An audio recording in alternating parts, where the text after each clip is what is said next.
6 months after the Quen left, Outpost Hanel looked different. The hangar that had once been a simple repair facility now hummed with activity that drew visitors from across the colony. Scientists, engineers, diplomats, all coming to see what a mechanic and his crew had accomplished.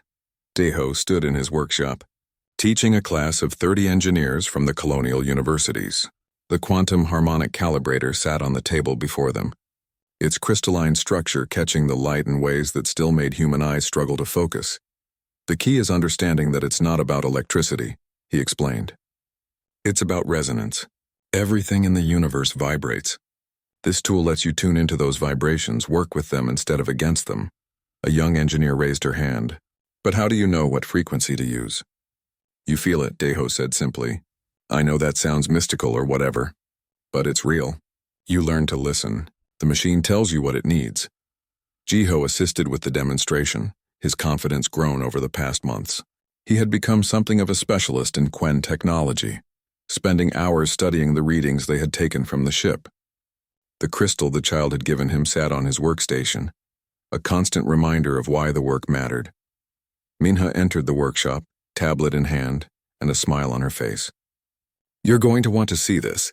She pulled up a communication on the main screen. It was a message from Veltara, sent via Quen relay networks that spanned the galaxy. The translation was smoother now, human linguists having worked with Quen experts to build better software. Veltara's face appeared, her compound eyes shimmering.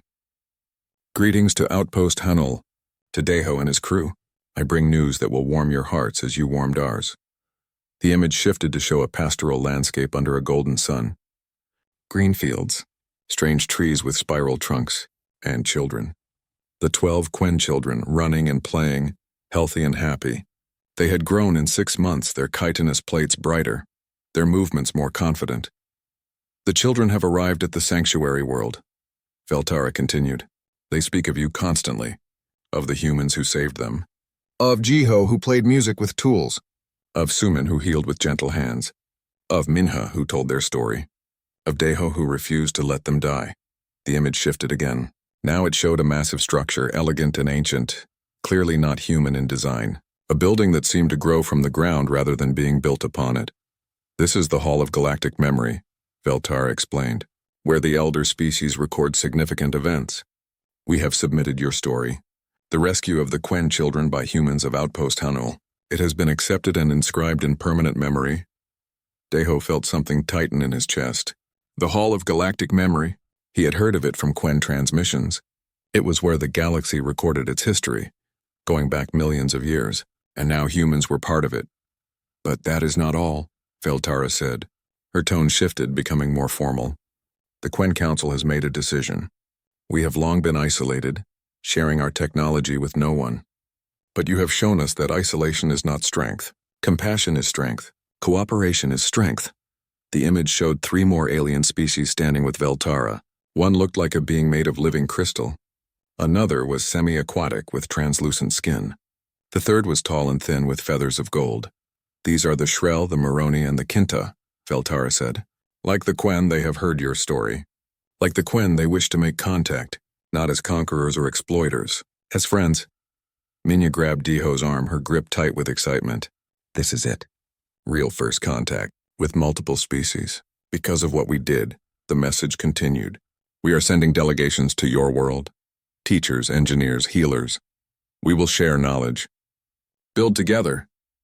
Learn together. This is unprecedented in galactic history. Multiple elder species opening their archives to a younger species. But you have earned this. Veltara's image returned and her voice softened. You call yourselves an unremarkable species, lost in the vastness of space, but you are wrong.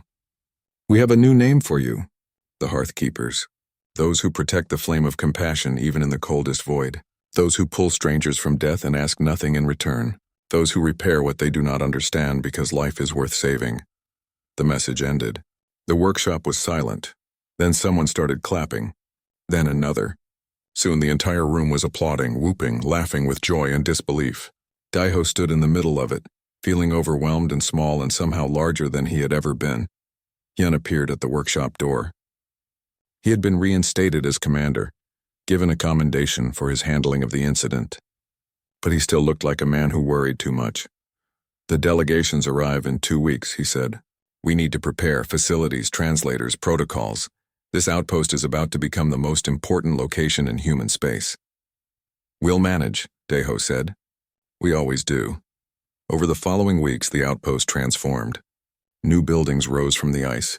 Communication arrays powerful enough to reach across the galaxy. Landing pads for ships that didn't run on human technology. Housing for beings who breathed different air, ate different food, experienced time in different ways. The Quen arrived first. Not just Veltara and her crew, but dozens of engineers and teachers. They brought tools like the harmonic calibrator, brought knowledge of propulsion systems that bent space itself, brought medical techniques that could regrow lost limbs. The Shrell came next, bringing computational technology that made human quantum computers look like abacuses. They were patient teachers, willing to explain concepts over and over until human minds grasped them. The Moroni shared biological engineering. The Quinta taught advanced metallurgy. Each species brought gifts shared freely, asking only for the same in return. And humans? Humans brought what they had always brought: creativity, adaptability, the sheer stubborn refusal to accept that something couldn't be done. Daiho watched as Jiho worked alongside a Quen engineer, the two of them solving a problem neither could have handled alone. Watched as Suman collaborated with Moroni healers, developing treatments that combined the best of both species' medicine. Watched as Mina facilitated communication between beings who had never spoken to each other before. The galaxy was watching too. Other species, hearing the story of the Quen children and the human rescue, began reaching out. Not all were friendly. Some saw opportunity for exploitation, some saw threat, but many saw hope. One evening, Deho stood at the observation window, watching ships from 6 different species land and take off. The ice plains that had once been empty now glowed with lights from a dozen different civilizations. Veltara joined him, moving on legs that had fully healed. "Do you understand yet?" she asked. "What you started?" "I fixed a ship," Deho said. "Helped some kids. You changed the galaxy." Veltara's antennae moved in what Deho had learned was amusement. For 10,000 years, the elder species remained separate. Guarded our knowledge, feared the chaos that sharing might bring. You showed us that fear was the real danger. That walls we built to protect ourselves became prisons. We just did what was right. Exactly. And in doing so, you proved that morality is not a weakness. That compassion is not foolishness. You proved that a species' worth is not measured in technology or age or power. It is measured in what you do when faced with someone who needs help. Deho thought about that. About the 12 children who were alive because he had refused to look away. About the dozens of species now talking to each other because those children had survived. About the future that was unfolding, strange and vast and full of possibility. "What happens now?" he asked. "Now?" Veltara's voice held what might have been laughter. "Now you teach the galaxy what it means to be human. Show them that Hearthkeepers is not just a title. It is a way of being. A choice you make every day to care for the flame." In the hangar, engineers from 4 species worked together on a joint project. A new type of ship, combining human adaptability with Quen harmonics and Shrell computation. They called it the Unity Prototype. In the medical bay, Suman trained human doctors in xenobiology while learning Moroni healing techniques. The exchange was difficult, filled with mistakes and misunderstandings. But they persisted. In the communications center, Minha coordinated with 17 different alien species, building networks that spanned the galaxy. Every day brought new challenges, new problems to solve. Every day brought new friends, and in his workshop, Deho taught, not just humans now, but young engineers from 6 species, all of them learning that tools were just tools. That knowledge was meant to be shared. That the universe was vast and cold, but life was warm and worth protecting. The crystal Jiho had been given sat in a place of honor in the workshop.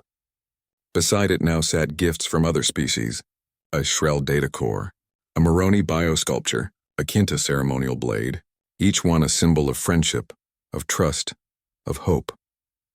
Late one night, after the students had gone and the workshop was quiet, Deho picked up the quantum calibrator. The tool that had changed everything. He ran his fingers over its surface, feeling the harmonics that pulsed within. 6 months ago, he had been a simple mechanic, a man who fixed broken things in the cold and dark. The stasis pods began their wake cycle at dawn. Deho watched through the chamber window as frost melted from the glass, revealing the small shapes inside. The children were different sizes, different colors. Some had 4 arms like Veltara, others had 6. Their chitinous plates ranged from deep blue to pale green, but they all looked small, fragile, afraid. The first pod opened with a hiss of equalizing pressure. A child sat up slowly, antennae twitching as it took in unfamiliar surroundings. Its compound eyes went wide. It made a sound, high and frightened. Veltara was there immediately, moving past Deho despite her injuries. She spoke in the clicking, musical language of the Quen. The child grabbed onto her and didn't let go. One by one, the other pods opened. 12 children. 12 small lives pulled from the edge of death. They clustered around Veltara and the other 2 crew members, seeking comfort in the familiar. But their eyes kept darting to the human standing at the chamber entrance. "They're terrified," Mina whispered. "Of course they are," Suman replied. "They've lost everything, everyone, and now they're surrounded by aliens." Jiho stepped forward slowly, hands visible and empty. He knelt down, making himself smaller, less threatening. One of the children, barely waist-high with pale green plates, tilted its head at him. Jiho smiled and pulled out a small tool from his pocket. A harmonic wrench he'd been studying from the ship's equipment. He made it hum, showing the child the light patterns it created. The child's antennae perked up. It clicked softly, almost like laughter. Reached out one small hand. "See?" Jiho said gently. "We're not so scary." The moment broke when the hangar doors opened. Taewon strode in with security guards flanking him. He was a corporate liaison, all-expensive suit and cold eyes. Behind him came Yunbi, the outpost security chief. She looked unhappy. "Commander Hyun," Taewon said sharply, "I need to speak with you. Now." They gathered in the command office. Taewon didn't waste time. "You've created a diplomatic incident. The military is furious. Colonial authority is demanding explanations, and you've leaked classified first contact information to the press. The children had a right to their story being told," Mina said calmly. Taewon's eyes flicked to her. "You're relieved of duty, officer." "Security, escort her out." "No," Hyun said quietly. "Excuse me?" "I said no. Officer Mina acted on my orders. If you have a problem with how this was handled, your problem is with me." Taewon's face reddened. "The aliens are to be detained immediately. The ship is to be impounded for study. Those are direct orders from Colonial Command." "Those are children," Hyun replied. "Refugees. We have laws about this, and they're aliens. Our laws don't apply. Then what does apply? What happens to them?" Taewon smiled coldly. "That's above your clearance level. But I can tell you that the Quen possess biotechnology worth billions. Their ship alone could advance human science by decades. We're not letting that walk away." Deho had been standing quietly in the corner. Now he spoke up. "You mean you're not letting them walk away? This isn't about science. It's about profit. Everything is about profit, mechanic. The sooner you learn that, the better."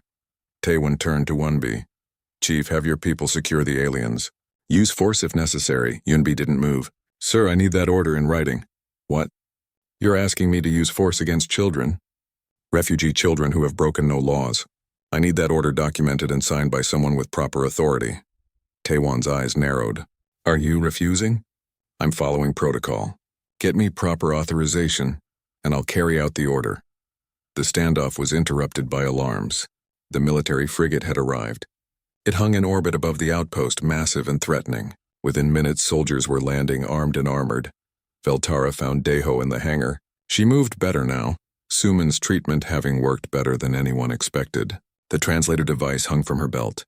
"They will take us," she said. "Separate the children, study us. We will disappear into their facilities and never be seen again." "Not if I can help it," Deho replied. "You cannot stop them. You are one mechanic on one outpost. They are an empire." "Maybe. But I'm a mechanic who fixed your ship." Deho looked at the vessel, still humming with power. "How long would it take to prepare for flight?" "The ship is functional but damaged. Jump drive needs calibration. Life support needs optimization. 2 days of work minimum. We don't have 2 days. We have maybe 2 hours before they force their way in here." Veltara's antennae drooped. "Then there is no hope." "There's always hope. You crossed half the galaxy to save those kids. You think I'm going to let some corporate goons undo all that work?" Deho grabbed his tools. Get your crew ready. We're getting you flight-worthy. What happened next would become legend in the outpost. Deho didn't just work on the ship. He rallied the entire outpost crew. Engineers, mechanics, technicians, even cooks and janitors. Anyone who could hold a tool or follow instructions. They swarmed the ship like ants, guided by Veltara's crew and driven by Deho's refusal to quit. They repaired hull plating, recalibrated the jump drive, optimized life support, loaded supplies, food that might work for Quen biology, medicine that Suman had adapted. Outside, the military established a perimeter. Their commander, a hard-faced woman named Colonel Sung, demanded access to the hangar. Hyun stalled, citing safety protocols and decontamination procedures. Bought them time. Minna worked a different angle. The story had spread across the colony networks. Public opinion was turning. People saw the images of the children, read about the rescue mission. They asked questions. Why were the military threatening children? What was colonial authority hiding? Protests started at the colony's capital. Small at first, then growing. People held signs demanding sanctuary for the refugees. The press began asking uncomfortable questions. Politicians started making statements. In the hangar, Jiho showed the Quen children how to play with a simple ball. They didn't understand the rules, but they laughed in that clicking way. The sound filled the space. Joy in the middle of crisis. One of the children gave Jiho a small crystal, warm to the touch and pulsing with soft light. Through the translator, the child said, "Thank you for music, for kindness." "We remember," Jiho's eyes welled up. He carefully tucked the crystal into his pocket. By hour 40, the ship was ready. Not perfect, not completely repaired, but flight-capable, jump-capable. Veltara ran through systems with her crew, checking everything twice. "Where will you go?" Deho asked. "There is a sanctuary world. 3 jumps from here. The Quen maintain it for refugees. The children will be safe there." Veltara paused. "We owe you more than we can repay. You don't owe us anything. Just get those kids somewhere safe." The military tried to force entry at hour 42. They cut through the hangar's outer doors with plasma torches. Yunbi's security forces fell back without fighting. They had families, jobs. They weren't going to die for orders they didn't believe in, but by then the Quen ship was ready. The children were aboard, strapped into seats that Deho's crew had modified for safety. Veltara stood at the airlock, looking at the humans who had saved them. "I must give you something," she said. She pulled a device from her belt, a crystalline tool that gleamed with inner light. A quantum harmonic calibrator. True Quen technology. Our people have guarded these for 10,000 years. Shared them with no one. Deho stared at it. "I can't take this, you must. You repaired our ship with broken tools and incomplete knowledge. Imagine what your species could do with proper tools. With real understanding." Veltara pressed the calibrator into his hands. "You pulled us from the killing cold. You asked nothing in return. You gave everything. The galaxy must know what humanity truly is." The ship lifted off as military forces breached the inner hangar. They were too late. The vessel rose through the opening hangar bay doors into the frozen sky. Jump drives engaged with a flash of light that turned night into day. And then they were gone. Colonel Sung arrested Hyun on the spot. But by then, the entire colony was watching. The arrests were broadcast live. Public outrage exploded. Within a week, all charges were dropped. Colonial authority claimed it had all been a misunderstanding. Taewon disappeared, reassigned to some distant posting. The official story became one of heroic first contact, of humanity's compassion saving alien refugees. But in the hangar late at night, Deho held the quantum calibrator and thought about Veltara's words. The galaxy would know what humanity was, for better or worse. The real question was, what would humanity do with that knowledge? And what would come looking for them because of it? Deho stood before the alien power core and tried not to think about how insane this was. The core was beautiful and terrifying. It floated in the center of a spherical chamber, suspended by nothing he could see. Crystalline structures grew from it like frozen lightning, pulsing with light that shifted through colors that didn't exist in human spectrum. The whole thing hummed with a sound that was felt more than heard, vibrating in his bones. "This should not be possible," Jiho whispered beside him. The young apprentice held a scanner, but the readings made no sense. The device kept resetting, unable to process what it was seeing. Deho pulled up the neural knowledge Veltara had shared. It was fading already. Human memory not designed to hold alien concepts. but enough remained. He could see the damage. 3 of the crystalline matrices were cracked, bleeding energy into the void. The harmonic resonance was out of phase, creating feedback loops that were tearing the core apart from inside. "We need tools," he said. "But not our tools. Get me quantum calibrators from the ship's maintenance bay." "Third corridor left side," Jiho ran. Taeho stood alone before the dying core, his mind racing. The neural interface had given him knowledge but not understanding. He knew what to do the way someone might know a language after hearing it once. The words were there, but the meaning was slippery, hard to grasp. Minha's voice crackled over his radio. "Daeho military frigate just jumped into system. They'll be here in 4 hours, 4 hours. Not 6 anymore." The timeline was collapsing. "Understood," he said calmly. Inside, his heart hammered. Jiho returned with the calibrators. They looked like musical instruments made of glass and light. Daeho took one and immediately felt it respond to his touch. It hummed, matching his heartbeat, reading something in him. The neural knowledge kicked in. He understood for just a moment how to use it. He reached toward the core. The calibrator extended, its crystalline tip touching the damaged matrix. Sound filled the chamber. Not sound exactly. Something deeper. Harmony and discord fighting for dominance. Daeho adjusted the calibrator by instinct, by feel, chasing a resonance he could sense but not explain. The first matrix stabilized. The light within it shifted from dying red to steady blue. "It worked," Jiho breathed. "How did you know what to do?" "I didn't," Daeho admitted. "I still don't, I'm just following patterns." The second matrix was worse. The crack went deeper, the energy bleed more severe. Daeho worked carefully, his hands steady despite the fear. This was like tuning a massive engine while it was running. One wrong adjustment and the whole thing could explode. "Take out the ship." The hangar. Everyone inside, sweat dripped down his face. The neural knowledge was fading faster now, slipping through his mental fingers like water. He chased it, trying to hold on to concepts that human brains weren't shaped to contain. His nose started bleeding again. Pressure built behind his eyes. "Daeho, your vitals are spiking," Minha said over the radio. "You need to stop." "Can't stop," he replied. "Not yet."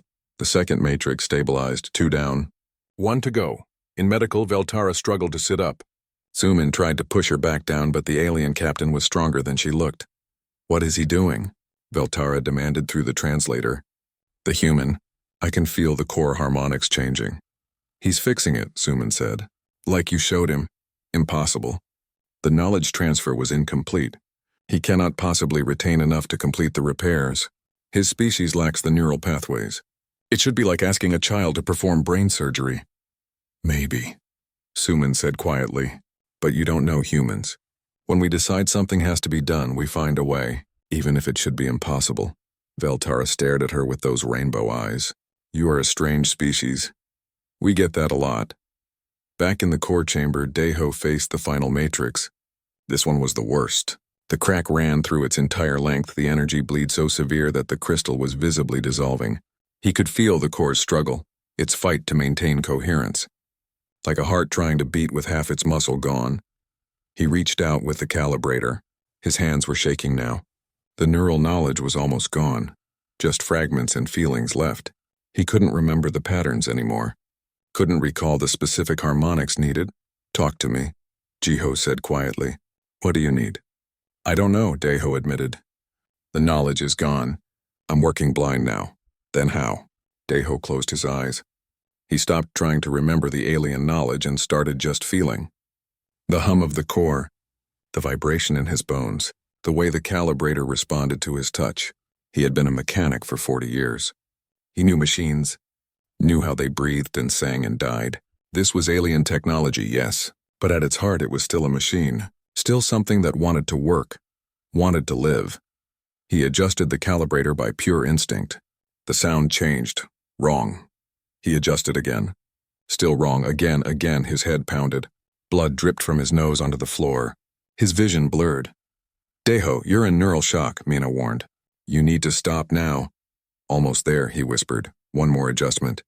The sound shifted and suddenly it was right. Perfect. The harmony locked into place like a key turning in a lock. The third matrix blazed with light, the cracked ceiling, the energy stabilizing. The core sang. A sound of pure joy, of relief, of life renewed. All around the chamber, lights came on. Systems that had been dead sparked to life. The ship woke up, Deho collapsed. Jiho caught him before he hit the floor. I got it, Deho mumbled. Did I get it? You got it, Jiho said, his voice thick. You crazy old man. You actually got it. In the stasis chamber, the pods hummed with renewed power. The children inside slept on, safe now. Their lives no longer measured in minutes, but in years. They would wake up. They would live. Commander Hyun stood in the hangar, watching the alien ship come back to life.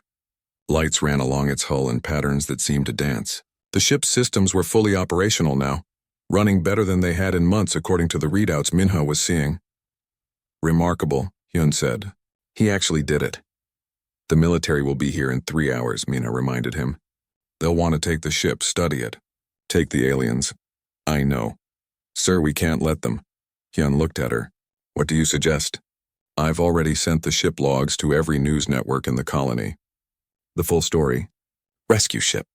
Orphaned children, everything? Minha smiled grimly. By the time the military gets here, the whole colony will know. They can't just disappear refugees without questions being asked. Hyun stared at her for a long moment. Then he smiled. That was insubordinate, officer. Yes, sir. Good initiative. In medical, Veltara finally allowed herself to believe. The human had done the impossible. Repaired technology that even her own engineers would have struggled with. Done it with incomplete knowledge and tools he barely understood. Done it because 12 children needed to live. Why? She asked Sumin. Why risk so much for strangers? For aliens you had never met? Sumin thought about it. Because you needed help. And because we could help. That's enough. Your species is very strange, Veltara said again. So we've been told. Deho woke up in medical with a headache that felt like his skull was splitting. Jiho sat beside him looking exhausted and relieved. The kids? Deho asked. Safe. All 12. Power stable. They'll be fine. Deho closed his eyes and let out a breath he felt like he'd been holding for hours. Good, that's good. The military is coming, I know. What do we do? Deho opened his eyes and looked at the ceiling. Outside, he could hear the alien ship humming with life.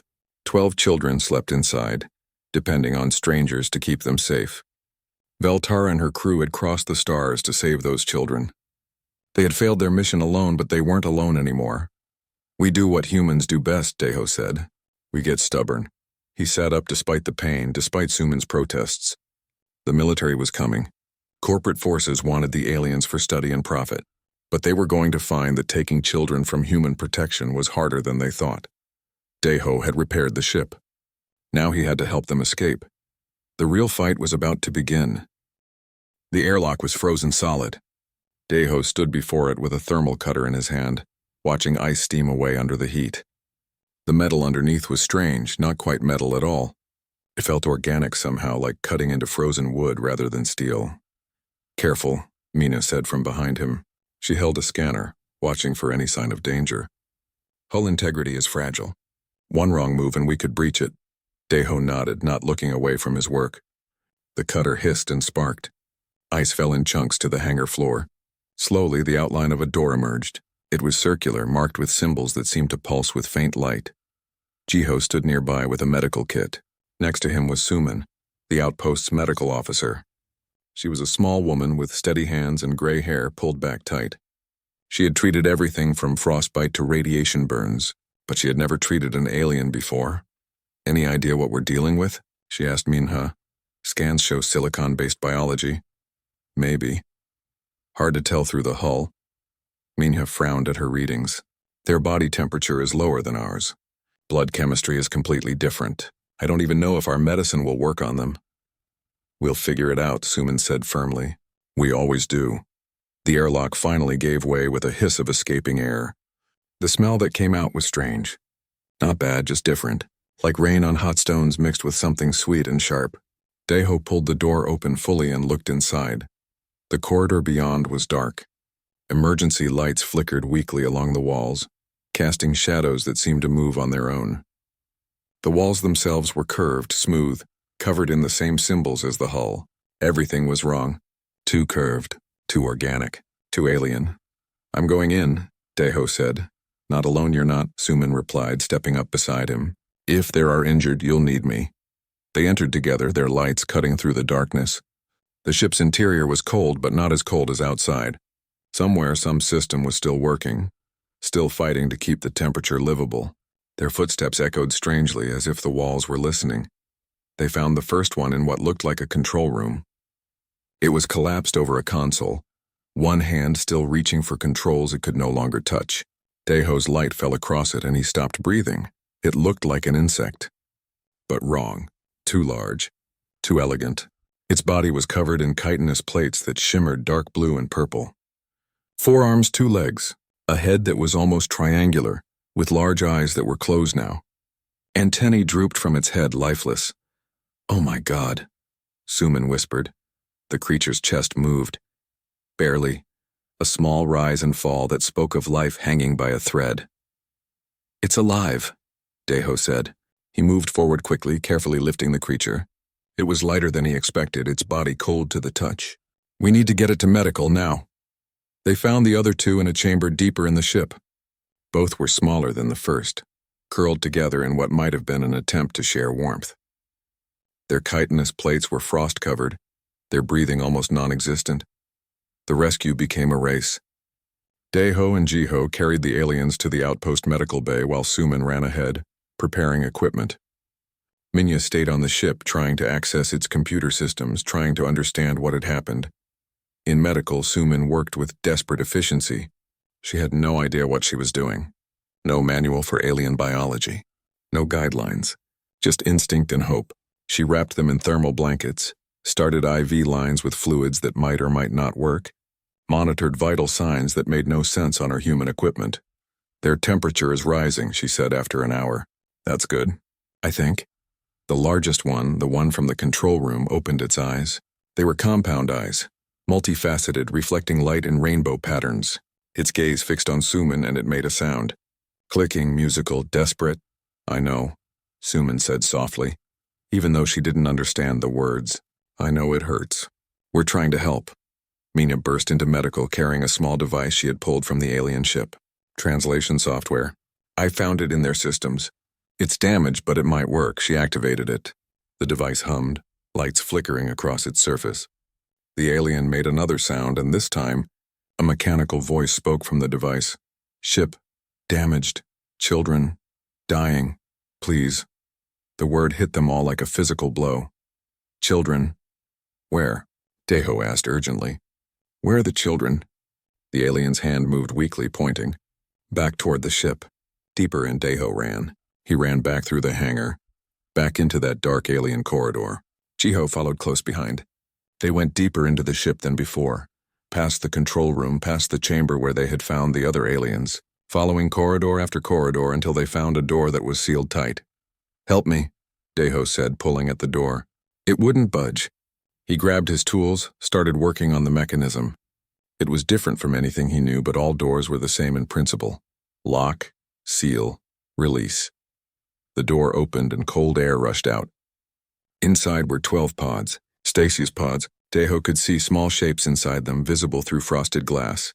Children, alien children, sleeping, safe, for now. "The power," Jiho said, pointing to a display. "The stasis system is failing. They have maybe 6 hours before it shuts down completely." Daeho looked at the pods, at the small shapes inside. 12 lives.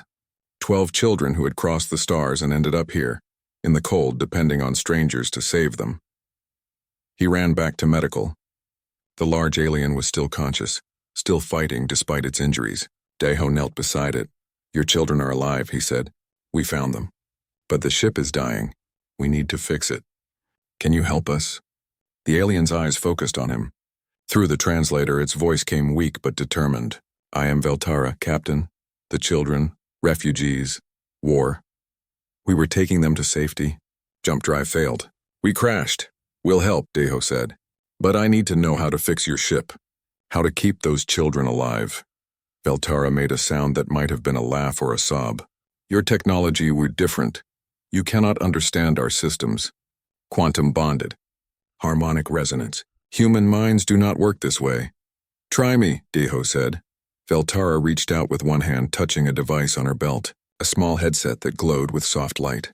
Neural interface. "I can show you. Share knowledge, but it will hurt. Your brain is not designed for this. Deho took the headset without hesitation. Show me how to save those kids. Back on the alien ship, Mina had been working. She had found ship logs, partial translations, pieces of the story. She brought it all to Commander Hyun, who read it with growing horror. The Quen. That was what they called themselves. A peaceful species. These weren't warriors or explorers. They were rescuers. Their whole purpose was saving those who couldn't save themselves. They had pulled 12 orphans from a war zone, children whose parents had died in a conflict the Quen weren't even part of. They had been trying to reach a sanctuary world when their ship failed. We have to help them, Minha said. Hyun nodded slowly. Colonial authority is demanding we hand them over. They want to study them. The military is sending a ship. No, Minha said. These are children, refugees, we can't. I know, Hyun replied. But we might not have a choice. In medical, Deho placed the neural interface on his head. Veltara touched a control and the world exploded into pain and light and knowledge. He saw things he had no words for. Understood concepts that human science had never dreamed of. The ship's systems laid bare before his mind. The power core, the stasis pods, the harmonic resonance that kept it all working. And he saw the damage, the cascade failure that was killing the ship slowly but certainly. He also saw how to fix it. Maybe. If he was brave enough. If he was smart enough. If he was lucky. The neural interface released him and Deho fell to his knees, gasping. His nose was bleeding. His head felt like it was splitting open. But he understood now. He knew what had to be done. 6 hours, he said. We have 6 hours to save those children. Veltara looked at him with her rainbow eyes. Impossible. Even my own people could not repair this damage so quickly. Deho stood up, wiping blood from his face. He smiled. You haven't seen what humans can do when we're stubborn. He walked out of medical and toward the alien ship. Behind him, Veltara whispered something the translator didn't catch. But Suman heard it. A single word in the alien's own language. It sounded like hope. The wind screamed across the ice plains of Kepler 442b, carrying shards of frozen air that could strip flesh from bone in minutes. Inside Outpost Hanul's main hangar, Deho wiped grease from his hands and stared at the scanner screen. The numbers made no sense. 40 years he had worked as a mechanic on this frozen rock, and he had never seen a signal like this. Minha, you seeing this? He called across the control room. The young communications officer looked up from her station, her breath visible in the cold air despite the heaters running at full power. She tapped her screen a few times, then her eyes went wide. That's not one of ours. That's not any human ship I know. Deho pulled up the long-range scanner data. The signal was weak, pulsing in a pattern that felt wrong, not the steady beacon of a human distress call. This was irregular, desperate like a dying heartbeat. He traced the source with shaking fingers. 200 kilometers out in the killing cold. Nothing survived out there for long. Temperature reading? He asked. -45 Celsius. Dropping. Mina's voice was tight. Whatever that is, it's leaking atmosphere. I'm picking up trace elements that don't match our periodic table. Deho stood up slowly, his knees cracking. He walked to the massive window that looked out over the ice fields. Nothing but white darkness and wind. Somewhere out there something was dying. Someone. Get Commander Hyun, he said quietly. 10 minutes later, Hyun arrived in the control room, still pulling on his thermal jacket. He was a careful man, the kind who thought 3 times before making any decision. Good for running an outpost. Bad for emergencies. Show me, Hyun said. Mina pulled up the data on the main screen. The signal blinked weakly, a small red dot against the white landscape. The readings scrolled past. Unknown hull composition. Bioorganic materials detected. Life signs present but fading. It's alien, Hyun said. Not a question. A statement of fact. Yes, sir, Deho replied. And it's dying. Hyun stared at the screen for a long moment. Outside, the wind howled. Protocol says we report this to colonial authority. Wait for instructions. They're 3 days away, Deho said. His voice was calm, but his hands were clenched into fists. Whatever that is won't last 3 hours in this cold. We don't know what we're dealing with. Could be dangerous. Could be a plague ship. Could be anything. Hyun's face was pale. Making this choice could end his career. Deho turned to face the commander directly. Could be people. Could be kids. We won't know unless we bring it in. Mina spoke up from her station. Sir, the signal is getting weaker. Whatever power they have left, it's failing. The silence stretched. Outside, the temperature dropped another degree. Daeho could hear his own heartbeat in his ears. He thought about all the times he had been stuck in the cold, waiting for rescue. The fear. The certainty that no one was coming. "Get the haulers ready," Hyun said finally. "Full thermal protection. If that thing so much as twitches wrong, we cut it loose and run. Understood?" Daeho was already moving toward the equipment bay. Understood. The haulers were massive machines built to drag cargo across ice that could snap metal like glass. Daeho climbed into the lead hauler with Jiho, a young apprentice who still had excitement in his eyes. The kid was good with machines, quick to learn. Daeho had been training him for 2 years now. "Ever seen an alien before?" Jiho asked as they rumbled out into the storm. "Nope," Daeho said, gripping the controls. "You? Only in videos. They say the Centauri traders look like giant crabs. This ain't Centauri. This is something else." Daeho squinted through the windshield. The visibility was almost zero. They were navigating by scanner alone, following that weak dying signal. The haulers moved slowly across the ice. Every few minutes, Minha's voice crackled over the radio with updated coordinates. The temperature outside dropped to -48, the kind of cold that froze tears before they could fall. "Visual contact," Jiho said suddenly, pointing ahead. Through the swirling white, Daeho saw it. A shape. Smooth and curved where human ships were angular. It looked almost alive, like a sleeping creature made of dark metal and something else. Something that shimmered even in the dying light. Ice covered it completely, thick layers that spoke of hours spent in the killing cold. "Minha, we have visual," Daeho radioed back, preparing to attach tow cables. "Life signs?" Hyun's voice cut in. Daeho checked the scanner. 3 signals. Weak but present. 3 contacts, alive barely. "Bring them home," Hyun said. The work was brutal. Daeho and Jiho had to leave the hauler in protective suits that could only keep them alive for 30 minutes in this cold. Every movement was agony. The wind tried to knock them down. The ice fought every step. But they got the cables attached, massive hooks that could drag a mountain. The hauler strained. For a moment, Daeho thought the alien ship was frozen to the ground, that they would have to leave it. Then with a groan of ice breaking, it moved. Slowly. 1 meter. 2. Then they were pulling it, dragging it back toward the outpost. It took 3 hours to cover the 200 kilometers. 3 hours of fighting the storm, of watching the life signs on the scanner flicker and fade and somehow hold on. Daeho's hands were numb on the controls. Jiho had stopped talking, his face gray with exhaustion. But they made it. The massive hangar doors opened, spilling warm light onto the ice. The haulers dragged the alien ship inside. The doors closed behind them, sealing out the killing cold. Daeho climbed down from the hauler and stood before the alien vessel. Up close, it was beautiful. The hull was covered in symbols he couldn't read, patterns that seemed to shift when he looked at them directly. Ice melted off its surface in sheets, revealing colors that had no names. Dark purple that wasn't quite purple, silver that seemed to glow from within. "What do we do now?" Jiho whispered. Daeho walked forward, placing one hand on the hull. It was warm. Despite everything, despite being dead in the ice for who knew how long, it was warm. "Now," he said, "we get them out." Inside that ship, 3 beings were dying. 3 beings who had come from somewhere beyond human knowledge, who had crossed the stars and crashed in the worst place in the galaxy. 3 beings who had no reason to expect mercy from strangers. But they were about to learn something about humans, something that would change everything. Daeho pulled out his tools and walked toward the airlock.